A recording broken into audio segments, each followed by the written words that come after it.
Assalamualaikum warahmatullahi wabarakatuh. Hai semuanya, bagaimana kabar kalian hari ini? Semoga selalu sehat ya, amin ya robbal alamin. Bertemu lagi dengan saya Bu Alfira Rosadian pada edukasi pembelajaran terkait teori ilmu ekonomi dan juga bisnis. Pada pertemuan kali ini saya akan memaparkan teori subteori terkait inflasi. Sebelum memulai pembelajaran hari ini, kita awali pembelajaran kali ini dengan bacaan basmalah agar pembelajaran kali ini berjalan dengan lancar dan dapat memberikan ilmu yang bermanfaat untuk kalian semuanya. Bismillahirrohmanirrohim. Agar kalian memahami teori ini, simak dan tonton video ini hingga selesai.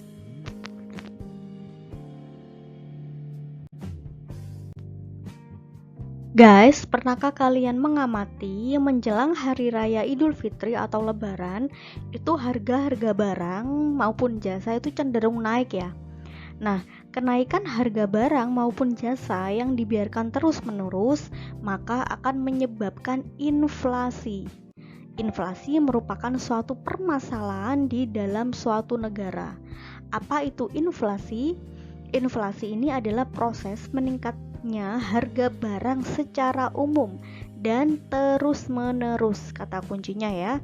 Inflasi ini juga akan menyebabkan turunnya nilai mata uang secara kontinu.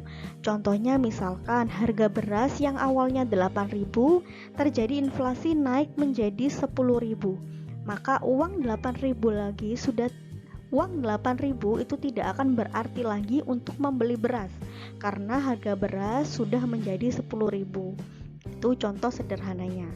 Nah, perlu kalian ketahui bahwa kenaikan harga barang secara terus-menerus atau inflasi ini adalah harga barang rata-rata atau seluruhnya ya, dalam jumlah yang besar. Jika kenaikan harga satu atau dua barang saja itu tidak bisa disebut inflasi, kecuali kenaikan harga barang tersebut itu mengakibatkan sebagian barang lainnya itu naik. Misalkan contoh kenaikan harga BBM. Nah, jika harga BBM naik, maka harga barang jasa lainnya akan menjadi naik. Itu contohnya. Nah, coba kalian amati di dalam layar ini adalah contoh bagan perkembangan indeks harga konsumen atau inflasi bulan Juli tahun 2018.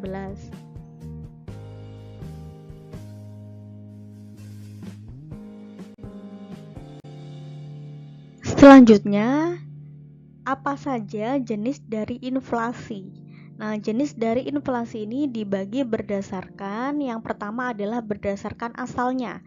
Berdasarkan asalnya terbagi menjadi satu, inflasi dalam negeri. Contohnya, inflasi yang ada di dalam negeri misalkan karena defisit anggaran belanja. Inflasi karena defisit anggaran belanja yang terus-menerus yang diatasi pemerintah dengan cara mencetak uang baru dalam jumlah yang sangat besar. Untuk apa? Untuk memenuhi kebutuhan pemerintah. Kemudian terjadi gagal panen yang menyebabkan kekurangan bahan pokok, sedangkan permintaannya itu terus naik, sehingga beras menjadi langka dan menjadi mahal. Yang selanjutnya hal ini akan menyebabkan inflasi. Kemudian yang kedua yaitu inflasi yang berasal dari luar negeri. Dampak dari inflasi luar negeri, misalkan terjadinya kenaikan harga barang impor yang dikarenakan terjadi inflasi di negara pengekspor tersebut. Karena negara pengekspor terjadi inflasi, maka harga barang impor itu menjadi naik. Nah, jika harga barang impor itu naik, maka si penjual akan menaikkan harga barangnya juga.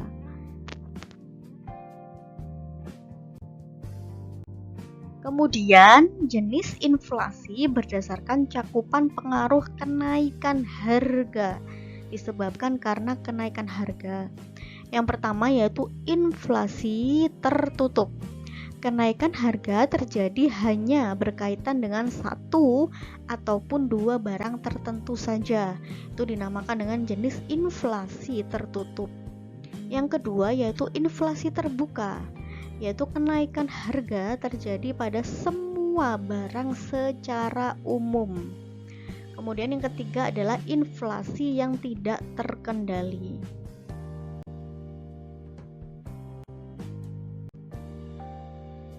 Selanjutnya adalah jenis inflasi berdasarkan tingkat keparahannya. Berikut merupakan tipe-tipe inflasi berdasarkan tingkat keparahannya.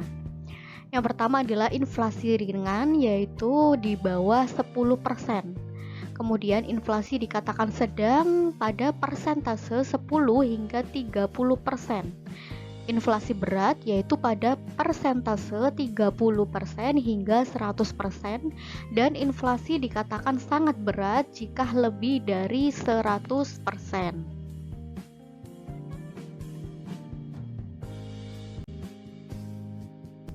Kemudian selanjutnya jenis inflasi berdasarkan penyebabnya. Yang pertama bisa karena demand pull inflation, yang mana disebabkan kelebihan permintaan efektif atas barang dan jasa. Jadi permintaannya yang sangat banyak menyebabkan demand pull inflation. Kemudian yang kedua, cost push inflation, yaitu disebabkan kenaikan biaya produksi dan juga bahan bakunya.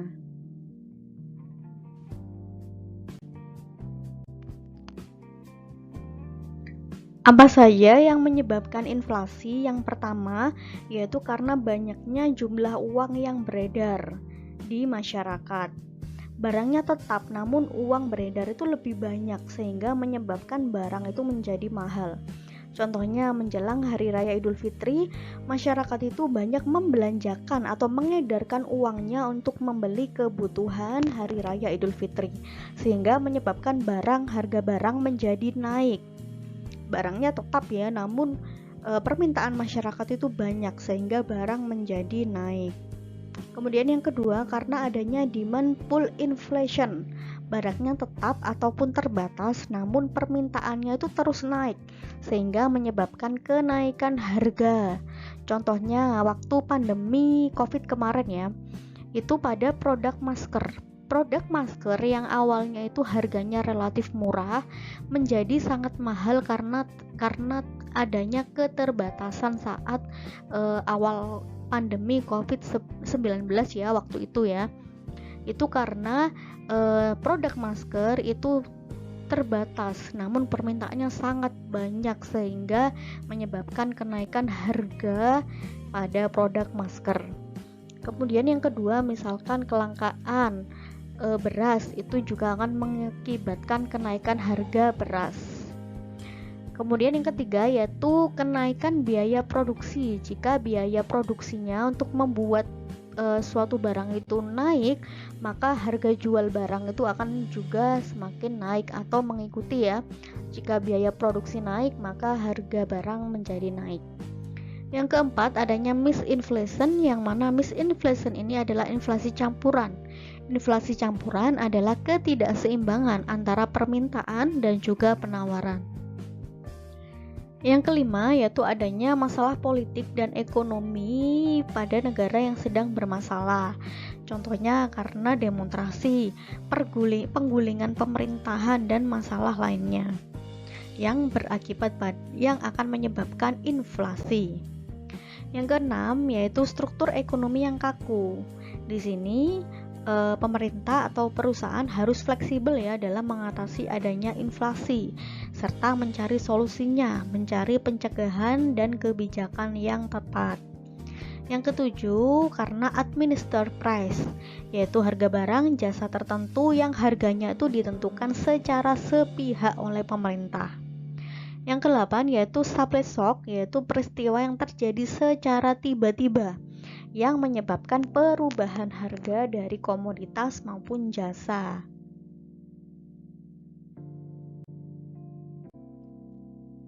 Selanjutnya, bagaimana cara mengatasi inflasi? Yang pertama, dari yang berwenang penuh dalam mengatur kebijakan moneter adalah Bank Indonesia atau Bank Sentral. Apa saja yang dilakukan Bank Indonesia dalam kebijakan moneter untuk mengatasi inflasi? Yang pertama dengan melakukan diskonto atau politik uang ketat dengan menaikkan suku bunga. Jika bank sentral menaikkan suku bunga kepada bank umum, maka bank umum juga akan menaikkan suku bunganya. Sehingga hal ini menyebabkan masyarakat tidak melakukan transaksi kredit karena suku bunganya itu naik misalkan ya. Kemudian yang kedua, politik pasar terbuka dengan cara Bank Indonesia menjual surat-surat berharganya. Nah, jika Bank Indonesia menjual surat berharga, maka uang yang ada di masyarakat itu akan masuk kepada Bank Indonesia, sehingga akan meminimalisir jumlah uang beredar di masyarakat.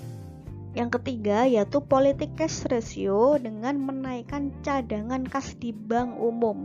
Di sini bank sentral memberi kebijakan kepada bank umum untuk menaikkan uang cadangannya ke Bank Indonesia atau bank sentral. Kemudian yang kedua, melalui kebijakan fiskal. Nah, yang berwenang terhadap kebijakan fiskal ini adalah Kementerian Keuangan, yaitu misalkan dengan menaikkan tarif pajak. Yang kedua, dengan cara menekan atau mengurangi belanja pemerintah. Yang ketiga yaitu dengan cara meminjam dana dari masyarakat, sehingga dana yang ada di masyarakat itu masuk kepada pemerintah dengan cara meminjam. Kemudian yang ketiga yaitu kebijakan non-moneter. Apa saja? Yang pertama yaitu dengan cara mendorong pengusaha itu menaikkan hasil produksinya. Yang kedua, menekan tingkat upah. Yang ketiga, pemerintah melakukan pengawasan sekaligus menetapkan harga maksimal. Kemudian cara mengatasi inflasi dengan cara kebijakan sektor real. Yang pertama dengan cara menekan arus barang impor dengan menaikkan pajak. Jadi pajak impor itu dinaikkan sehingga terbatas ya untuk melakukan impor. Kemudian yang kedua yaitu pemerintah mendorong bank untuk memberikan kredit lebih spesifik kepada UMKM. Contohnya misalkan lebih selektif gitu ya, dengan cara syarat-syaratnya itu lebih ketat dan sejenisnya. Yang ketiga yaitu mendorong masyarakat untuk menggunakan produk dalam negeri. Jadi di sini menekan impor dengan cara mendorong masyarakat untuk menggunakan produk dalam negeri.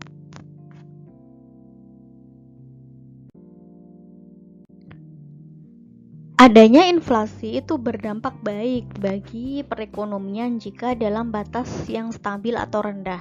Namun jika inflasi itu tergolong tinggi akan merugikan karena dapat menurunkan daya beli. Sehingga daya beli ini rendah serta menyebabkan kesenjangan pendapatan masyarakat. Berikut adalah dampak dari inflasi. Yang pertama yaitu dari bagi pemilik pendapatan tetap ya, atau masyarakat yang mempunyai pendapatan yang tetap. Contohnya misalkan karyawan atau pegawai yang memiliki gaji atau upah yang tetap. Itu dianggap merugikan. Karena apa? Karena pendapatannya itu tetap, namun harga barang itu terus mengalami kenaikan, sehingga daya belinya itu turun.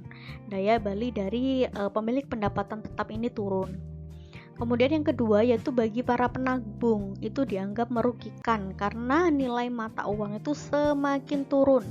Misalkan uang 1 juta di zaman dulu ya itu banyak sekali ya, namun seiring perkembangan tahun, perkembangan zaman, kemudian terjadi inflasi sehingga menyebabkan uang 1 juta itu dianggap tidak banyak lagi. Itu contoh sederhananya. Kemudian bagi kreditur dan debitur. Bagi kreditur itu merugikan karena nilai pengembaliannya itu lebih rendah daripada saat peminjaman. Dan bagi debitur itu justru menguntungkan karena nilai pengembaliannya lebih rendah daripada saat peminjaman. Kemudian bagi perekonomian nasional, itu investasinya menjadi berkurang, mendorong kenaikan tingkat bunga, menimbulkan kegagalan pelaksanaan pembangunan, menyebabkan daya saing produk nasional itu menjadi berkurang, dan merosotnya tingkat kehidupan dan kesejahteraan masyarakat. Sekarang kita akan belajar menghitung laju inflasi. Menghitung laju inflasi itu bisa dilakukan dengan cara yang pertama adalah dengan menghitung IHK-nya atau indeks harga konsumen. Pada pertemuan lalu kita sudah belajar terkait indeks harga. Nah, untuk menghitung laju inflasi menggunakan IHK, rumusnya adalah sebagai berikut. IHK sama dengan IHKN dikurangi IHKO dibagi IHKO dikali 100, yang mana IHKN itu adalah IHK tahun sekarang atau tahun dicari. Kemudian IHKO-nya itu adalah tahun sebelumnya atau tahun dasar. Agar kalian lebih memahami, coba kalian perhatikan contoh soal berikut ini. Coba kalian perhatikan tabel ya, tabel IHK dari tahun 2002 sampai 2004. Di sini yang dicari adalah tahun 2004. Jika yang dicari adalah tahun 2004, maka IHKN-nya adalah tahun 2004 sebesar 95%. Kemudian tahun dasarnya adalah tahun 2003. Nah, tahun 2003 ini masuk pada IHKO ya, sebesar 82%. Di sini sudah diketahui, sudah ketemu ya IHKN-nya dan IHKO-nya, tinggal dimasukkan ke rumusnya saja. Di sini laju inflasi 95 IHKN-nya dikurangi 82 IHKO-nya dibagi IHKO yaitu 82.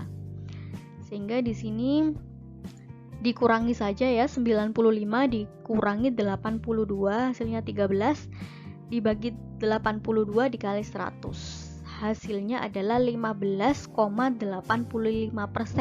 Persentase dari laju inflasi dari tahun 2003 ke 2004 sebesar 15,85%.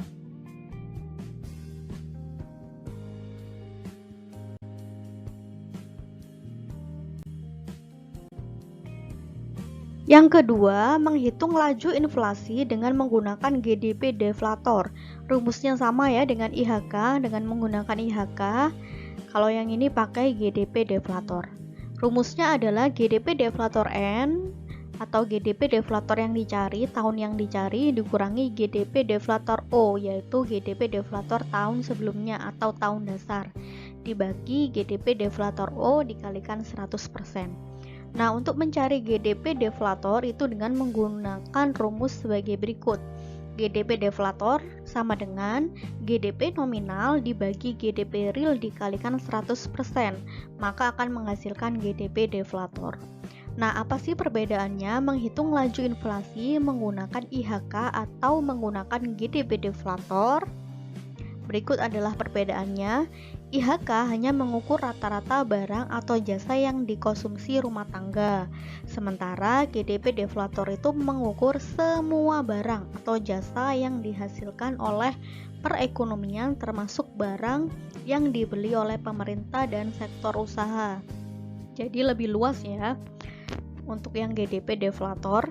Kemudian yang kedua yaitu perhitungan IHK termasuk barang yang diimpor dari negara lain itu, sedangkan GDP deflator hanya terdiri dari barang dan atau jasa yang berasal dari dalam negeri saja. Jadi perhitungan IHK itu termasuk barang dan jasa yang diimpor dari negara lain. Kalau GDP deflator hanya terdiri dari barang jasa yang berasal dalam negeri saja. Contohnya misalkan naiknya harga laptop ya merek ABC yang dibuat oleh Cina dan dijual di Indonesia. Nah, ini akan mempengaruhi besarnya IHK, namun tidak mempengaruhi GDP deflator. Nah, agar kalian lebih memahami, yuk coba perhatikan contoh soal berikut. Yang pertama, contoh soal pertama yaitu diketahui pada tahun 2016 besarnya GDP deflator yaitu sebesar 300, sedangkan pada tahun 2017 sebesar 350. Hitunglah laju inflasi tahun 2017.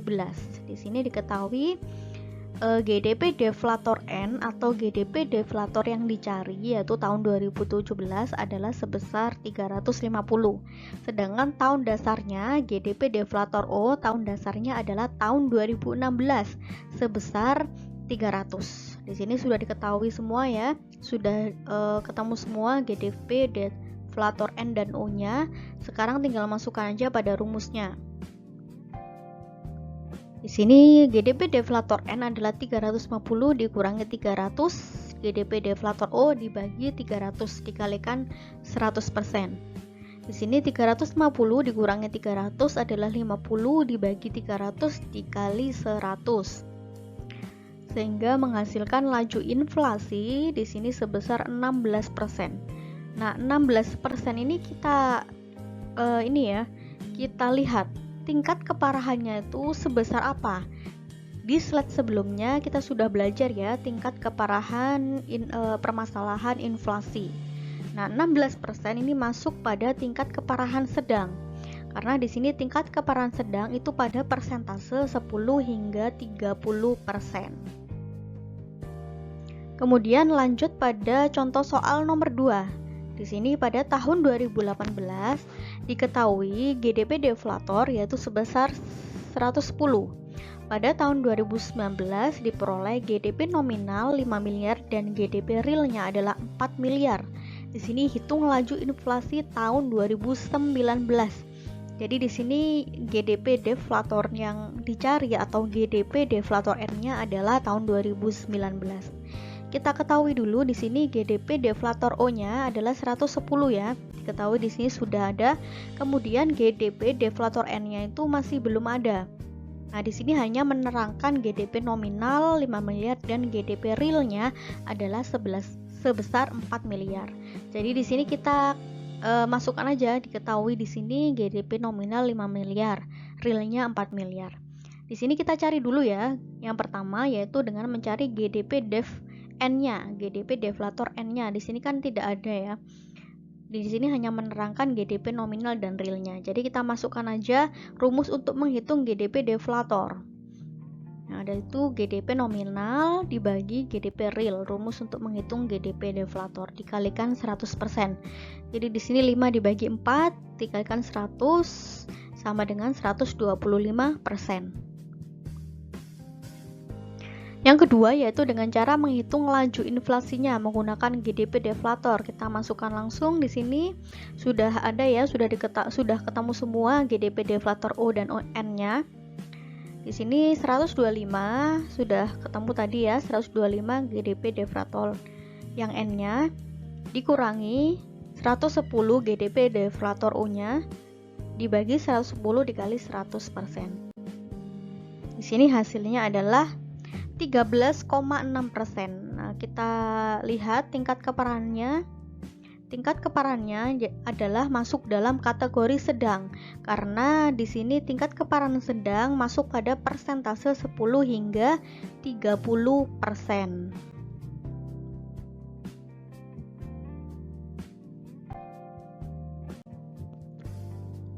Nah, bagaimana? Apakah kalian sudah memahami terkait teori inflasi dan cara menghitung laju inflasi? Agar kalian lebih memahami, yuk coba kerjakan latihan soal ini untuk memperdalam ilmu kalian terkait materi ini.